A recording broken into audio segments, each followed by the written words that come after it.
मेरी ओर देखो।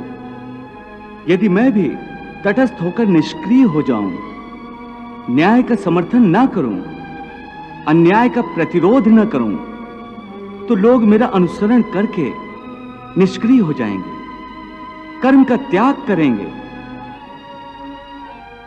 और इस लोक का सारा विधान अस्त व्यस्त हो जाएगा, संसार नष्ट हो जाएगा। श्रेष्ठ लोगों को दूसरों को अधर्म से बचाने और धर्म के रास्ते पर चलाने के लिए आदर्श कर्मों का उदाहरण दिखाना पड़ता है। मैं भी इसी उद्देश्य से कर्म करता हूं। इसलिए नहीं करता कि मुझे कर्म करके कुछ पाना है, असाध्य को साधना है। सब तो मेरे वश में है। यद्ददाचरति श्रेष्ठस्य तत्देवेतरो जनः स यत् प्रमाणं कुरुते लोकस्तदनुवर्तते। हे केशव, तुम कहते हो कि प्राणी को सारे कर्म इस प्रकार करने चाहिए जैसे वो भगवान की पूजा कर रहा हो अथवा लोक कल्याण के लिए कोई यज्ञ कर रहा हो, जैसे द्रव्य यज्ञ, ज्ञान यज्ञ आदि। तो हे माधव, मेरे मार्गदर्शन के लिए मुझे ये बताओ कि मेरे लिए कौन सा यज्ञ उचित होगा। रण यज्ञ। रण यज्ञ? हां पार्थ, तुम एक क्षत्रिय हो। धर्म की रक्षा के लिए ही शस्त्र धारण करके तुम इस युद्ध भूमि पर आए हो। इसलिए इस समय तुम्हें सबसे पहले रण यज्ञ ही करना चाहिए, अर्थात युद्ध करना चाहिए। हे पार्थ, कर्म योगी का जीवन भी एक यज्ञ ही होता है। इसलिए तुम भी आसक्ति से मुक्त होकर स्वधर्म पालन करो, युद्ध करो। हे पार्थ, यदि तुम धर्म के लिए युद्ध रूपी यज्ञ करोगे तो दूसरे लोग भी तुमसे धर्म की प्रेरणा लेंगे, क्योंकि श्रेष्ठ पुरुष जो जो आचरण करते हैं, अन्य पुरुष वैसा ही आचरण करते हैं। सब उसी का अनुसरण करते हैं, क्योंकि बड़ों का अनुसरण छोटे तो करते ही हैं। हे अर्जुन, मेरी ओर देखो। यदि मैं भी तटस्थ होकर निष्क्रिय हो जाऊं, न्याय का समर्थन ना करूं, अन्याय का प्रतिरोध न करूं, तो लोग मेरा अनुसरण करके निष्क्रिय हो जाएंगे, कर्म का त्याग करेंगे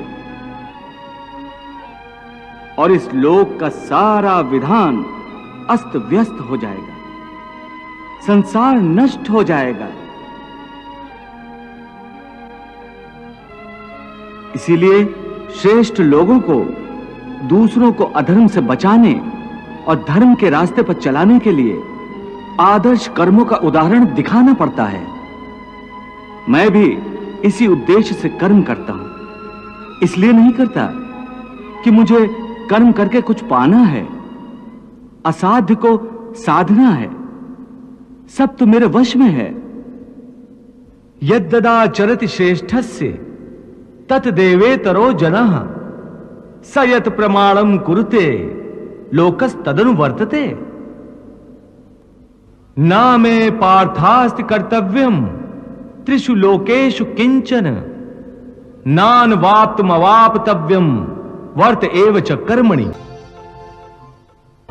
हे पार्थ, अहंकारी मनुष्य समझता है कि वह स्वयं कर्म कर रहा है, परंतु वास्तव में इसका कर्ता साक्षात ईश्वर है। ईश्वर तुमसे कर्म करवा रहा है। यह मानकर तुम अपने सारे कर्म मुझे अर्पण कर दो। कर्म फल की आशा छोड़कर युद्ध करो। अर्जुन, तुम मेरे मित्र हो, सखा हो, फिर भी मोह माया के अधीन कैसे हो गए?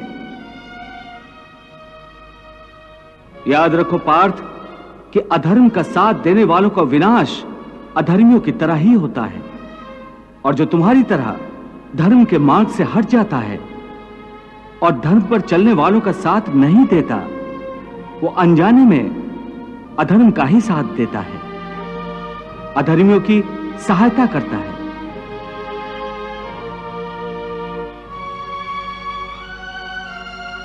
इसीलिए तुम हथियार डालकर धर्मराज युधिष्ठिर का नहीं, अधर्मी दुर्योधन का साथ दे रहे हो।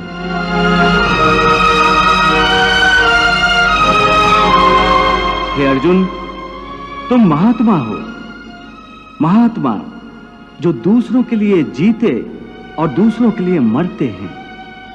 वो अपना जीवन और अपनी मृत्यु दोनों ही लोक कल्याण के लिए समर्पित करते हैं। इसलिए तुम्हें भी लोक कल्याण के लिए जीवन मृत्यु के स्तर से उठकर सोचना और निष्काम कर्म करना चाहिए।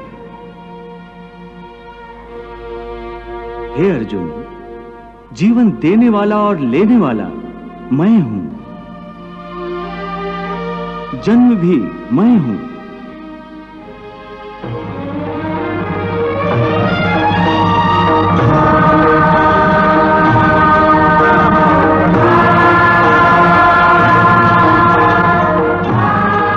मृत्यु भी मैं हूं।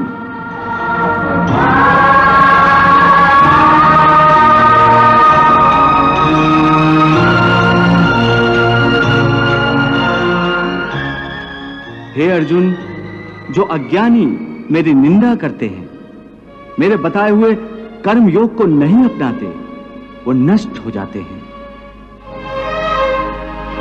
क्योंकि जो अहंकारी होते हैं वो अपने अहम से बंधे रहते हैं, इसलिए अपने आप को समर्पित नहीं करते।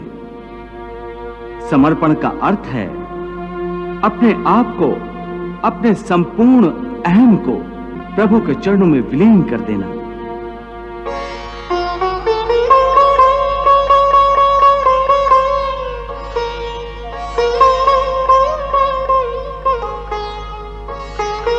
इस प्रकार जो पूर्ण समर्पण करता है, वो चाहे संसार का सबसे बड़ा दुराचारी भी हो, मैं उसे तत्काल अपनी शरण में लेकर निष्पाप कर देता हूं।